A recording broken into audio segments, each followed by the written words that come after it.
Not a ton of props on the board, but we got plenty to turn a profit this weekend. Welcome to Props and Parlays Today. I'm Andy from WagerTalk.com.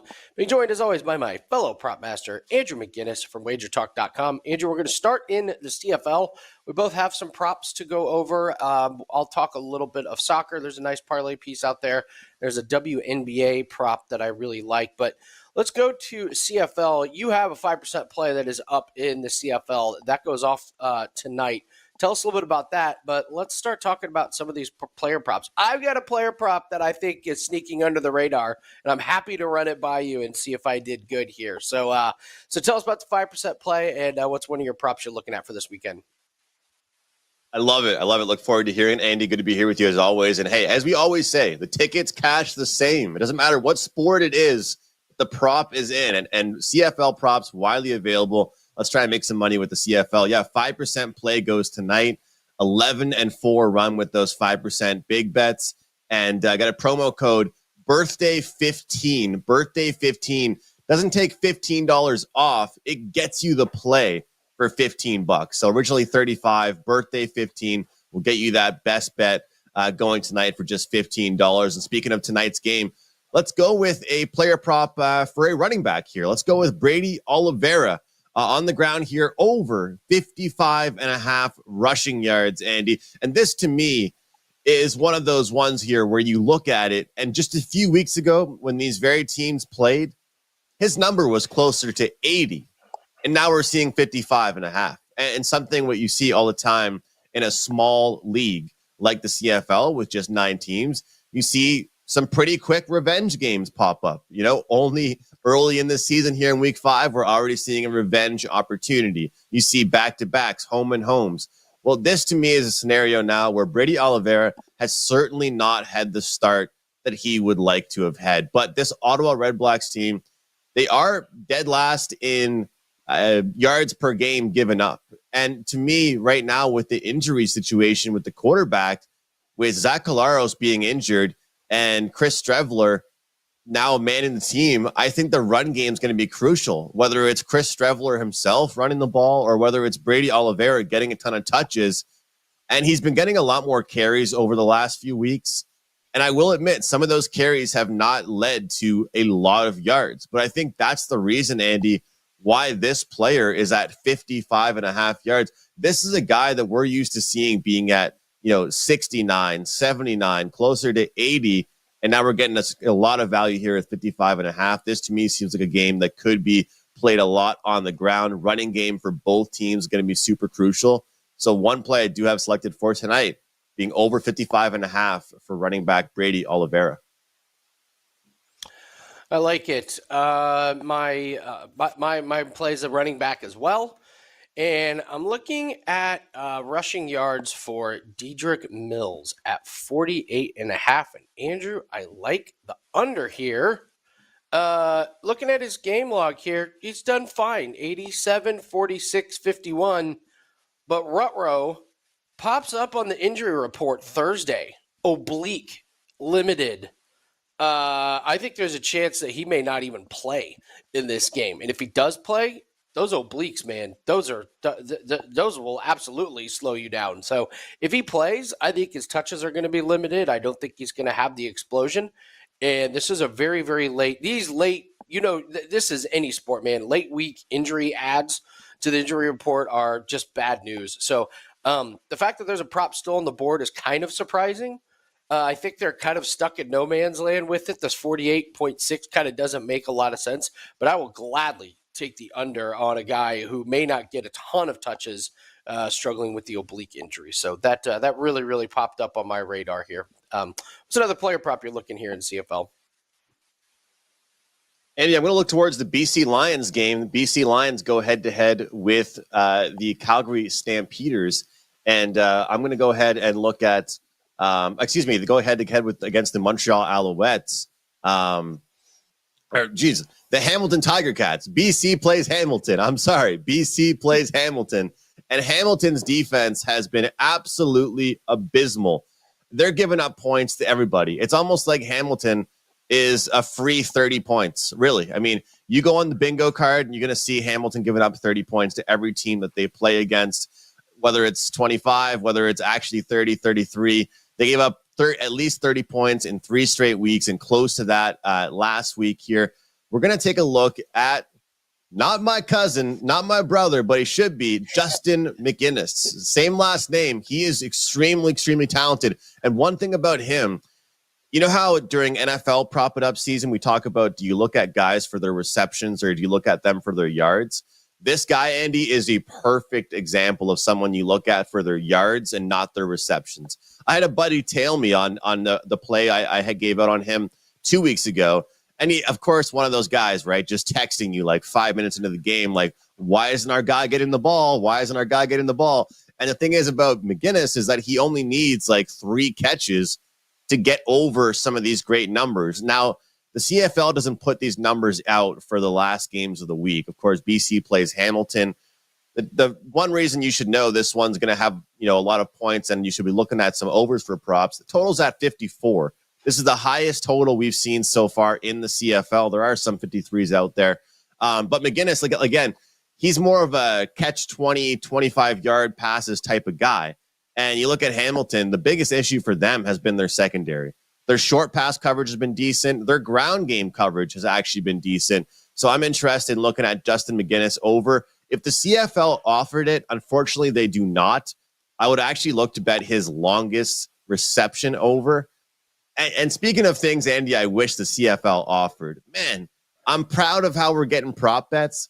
But can a guy get some over 3.5 field goals like we do in the NFL? I feel like I can pick off these games like no tomorrow where we're going to get an absolute field goal fest.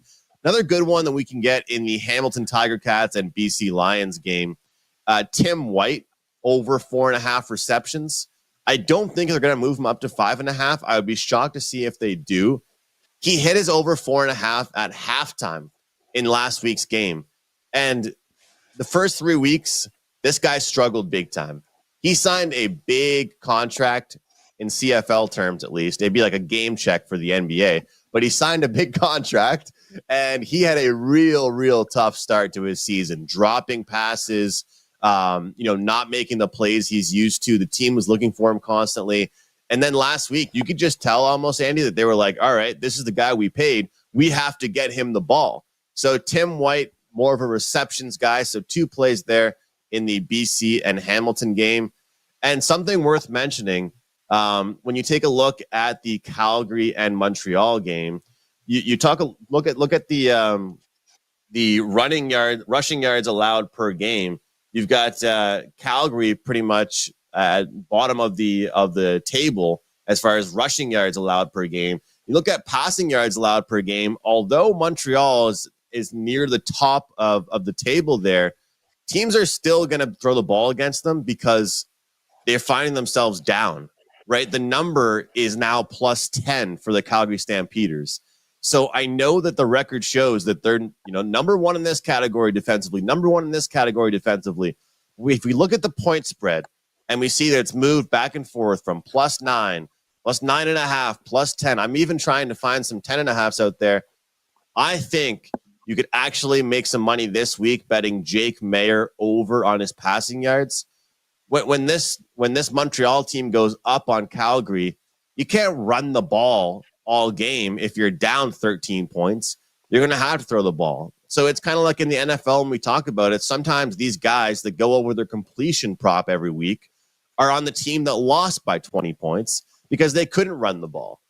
So just a few props I like there. Any thoughts on that there, Andy? I understand Montreal's number 1 against the pass, but when the point spread's around the plus 10 mark, how much is Calgary going to be able to run the ball is my question. Yeah, game script determines a lot of these props. I mean, you can crunch the numbers and look at the averages, but I mean, I'm with you 100%. I mean, this Alouettes team is like the new parlay piece, I think, this year, money line. They've separated themselves. They're just better than everybody else. So you're right. I mean, how many times do you cash these overs on some of these passing and receiving props late in the game in garbage time? Or, sometimes it's great to have the over on lower number quarterbacks just because they're going to be throwing late in the game. So I'm with you. If you think the game script is going to get out of control, which, why wouldn't it? I mean, on paper, this is a this is a Stampeders team that's they've won 2 games both against teams that don't have no wins. those are their 2 wins, and they're 2-1. And the one time they played a team with a pulse, they got beat. So yeah, Alouettes they're already up to 10. So I'm with you that they're going to probably abandon the run sooner rather than later if they don't get off to a good start. So yeah, I'm with you 100%. Going through some of these other plays, Andrew, if you are looking for another parlay piece, it's a soccer game tomorrow. I do think Colombia at minus 310 is worthy to put together. They're playing Panama. This is a Colombia team. They haven't lost since February of 2022. This is a Panama team that just is not that good. They sneak out of their group because the U.S. just decides to fall apart, and then they beat a terrible team to make it in there. I watched Panama in both games, and the eye test is just not that good. So Colombia is minus 310 to win. If you wanted to take them just to advance, you could do that, but I don't think Colombia messes around. I think they end up getting like a 2-0 type of win, or maybe a 2-1 if Panama sneaks in one late. So that's a parlay piece that I would be looking at as well. Speaking of parlays, I've got our cross-sport parlay of the week is up. We're 22-9 on these, and going back and just kind of doing an audit of all of our bets and wagers for 2024, these cross-sport parlays have been the best thing that we've had going all year. We hit the one last week, and I know this one came up a little bit later in the week, but it is up there. I encourage everyone to go grab that at WagerTalk.com. Cross-sport parlays, man, it is a gigantic hole in the market. Not a lot of people do them, and the books are hanging some really, really good numbers out there. And these cross-sport parlays are perfect for a show like this. We literally talk about props and parlays. So grab that over at WagerTalk.com. We had a great week at Wimbledon. We're up 9 units in Wimbledon. I think we decided we're done with plays. So take our profits and run. No reason to push in on any of these plays. Andrew, like you said, upsets and kind of some weird things. I don't have any props on Wimbledon. I was looking, trying to find, is somebody going to win 2-0, 3-0? I can't find anything. I think we're kind of to the stage of Wimbledon where it's just getting harder and harder. I'm not sure there's much value there. So I do have to bring up a WNBA play here. Jewel Lloyd under 31.5 points, rebounds, and assists. She's playing the Chicago Sky, and the Chicago Sky on the season are not very good, but they've kind of stepped it up recently. They've won 3 out of 5, and they've held their last 2 opponents to 77 and 70 points. And it's kind of counterintuitive here, Andrew. She's gone over 3 games in a row, this points, rebounds, and assists. But this is the first time she's ever gone over 3 games in a row. She doesn't normally sustain this. It's normally, kind of 1 under, 1 over, 1 under, 1 over. So she played this team earlier this season. She only had 29 points, rebounds, and assists. So even though she's had 3 big games in a row, you just don't see these WNBA players go on tears. It's something I've noticed this year following WNBA. Like, in NBA, you can find these guys that'll go on streaks in certain categories, like 10, 11, 12, 15 games in a row.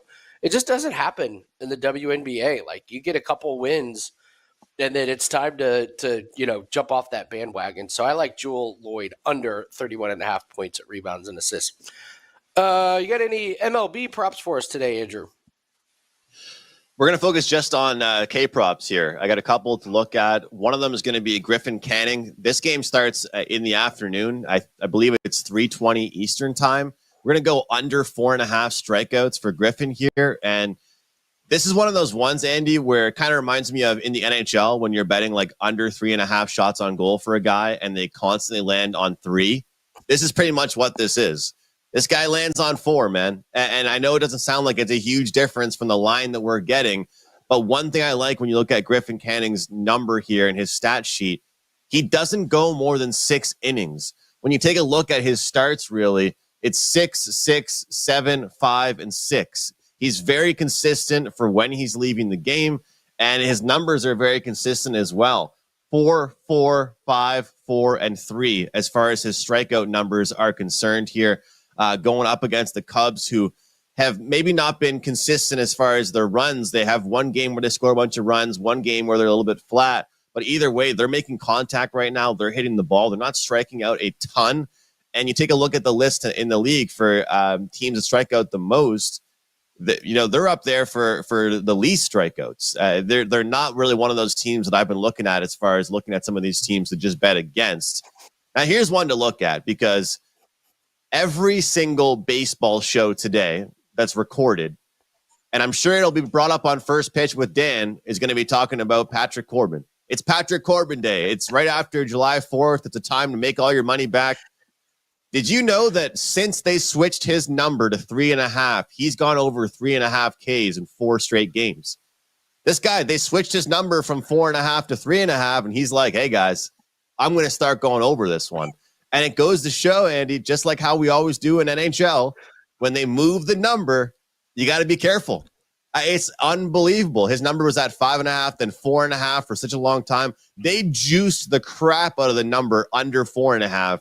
Brought it down to 3.5, and now it's hitting, and it's only at -120 to the over. So it might be one of those ones where you don't even want to watch the game betting on Patrick Corbin. I wouldn't blame anybody for that. But yeah, Patrick Corbin right now, he's actually cashing tickets with his K props.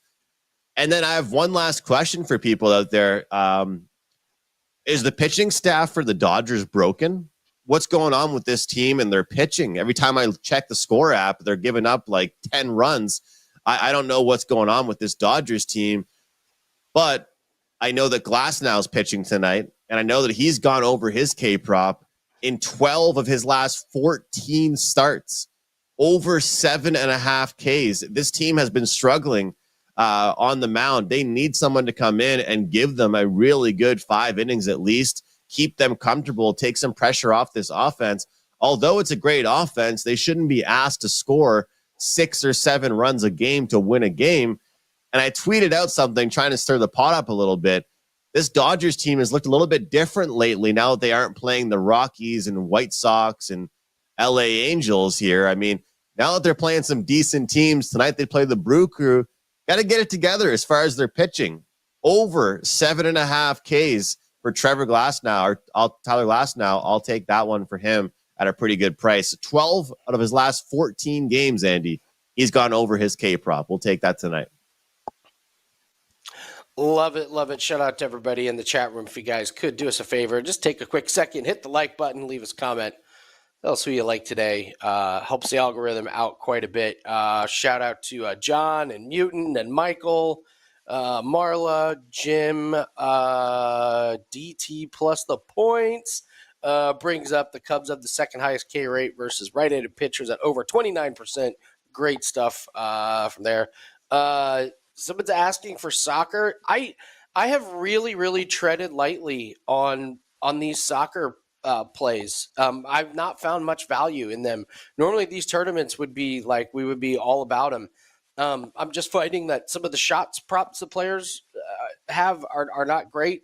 I've been using some of the unders, the alt lines unders as parlay pieces, but now we're to the knockout stages and I'm just not really confident in them. So I say it all the time. Sometimes the best way to make money is to not lose it. And if you're not finding value in some of these sports, I'm just not going to fire off bets just because I'm watching the games or because I'm interested in it. So I think these soccer ones, at least from my perspective, have just been a little bit tricky. There was a great spot the other day, the night, Andrew. Like you could have, and I did place myself, and I do not know why I didn't make a bigger deal out of this. But when U.S. was playing Uruguay, you could have parlayed Uruguay tie or win, and then you could have gotten Panama tie or win and put them together for like a ridiculously low price. It was such a great play, and I was so proud of myself. And then I never told anybody, so it's like I don't get any credit for it.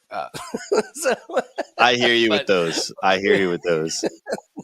Yes. So I will tell you, the jokes are coming now. Whenever I'm on a show, everyone wants darts plays. There is a darts tournament next Friday, so we will have darts plays that are up. Those have been just absolutely fantastic. I think we're up 30 units in darts on this year, so we'll have that coming up. But really, the big thing is Andrew's 5% CFL. I always tell people, like, there's a few things that you just have to have on WagerTalk. Andrew's 5% CFL plays is one of them. Give me that promo code one more time, Andrew, and tell us about that 5% play. Andy, it means a lot coming from you. You cash a lot of 5% tickets. The promo code is birthday15. Birthday15. Hopefully I can start off the weekend on a good note with a big ticket winner here. 11-4, my last 15 5% plays in the CFL. That code birthday15 will get you the play for only $15 over at WagerTalk.com. And Andy, look, this is just me saying, you talk about playing stuff and not really giving it out or telling anybody. I've been playing Kyle Larin to record 2+ shots for the Team Canada soccer team for like every game they've been playing, qualifying, whatever it's been, exhibition games, and it cashes. And I don't know why anyone would play shots on target in soccer, because it's the most frustrating thing ever when they sail it over the net or it gets blocked. But I love betting these shot props because a shot, it's not like in the NHL when a shot gets blocked, they don't count it. It doesn't have to hit the target. You're betting a shot attempt. And I'll tell you what, one thing I know about this matchup tonight for Team Canada against Venezuela, they're not going to sit back. They don't want to go down. They don't want to just be getting countered. I think they're going to really be pushing the tempo. They did lose one player, so we're going to see Kyle Larin get a lot more time. His number is -115 to have 2 or more shots. And those are shot attempts, not shots on target. So that's one that I like for a forward there for Team Canada. The shots on target, you're right. The shots on target are ridiculous. One of the reasons it's so ridiculous is anything that you can shank something that goes out, not even across the goal line. I've seen them count shots that have gone out for throw-ins, and they count them as shots. So like you want to take the overs on shots. I mean, I've seen guys almost whiff; they just barely nick the ball on a cross, and it counts as a shot. So it's a shot. He tried to shoot it. It was like, well, yeah, but he missed everything. So I'm with you. Shots on target. I don't think I've ever played a shots on target prop. It's all just the shots. So those are great parlay pieces when you got guys like Kane and Mbappe and all those guys. But that's great. I love that you found that one on the Canadian national team. I'm gonna have to keep that one. Those are the perfect types of plays. That is like what this show is built on. Like the props that nobody sees and nobody knows about, and you just over there cash it day in and day out. So great work, everyone. I know it's not a huge weekend with a lot of sports, but there's still money to be made out on the table, and you only need to cash one play to turn a profit. So hope everyone has a great weekend. Hope everyone has a safe weekend. Be careful if you're doing fireworks still, but I know Andrew here rained all day July 4th. All day July 4th. That's terrible. Yeah, it sucked. So got up this morning, it was still raining. So, oh well. But good luck on your plays, everybody. Go get Andrew's 5% play. I've got my cross-sport parlay of the week that is up as well. So 2 great plays to cash for this weekend. Good luck on your plays. We will see everyone next week on Props and Parlays Today.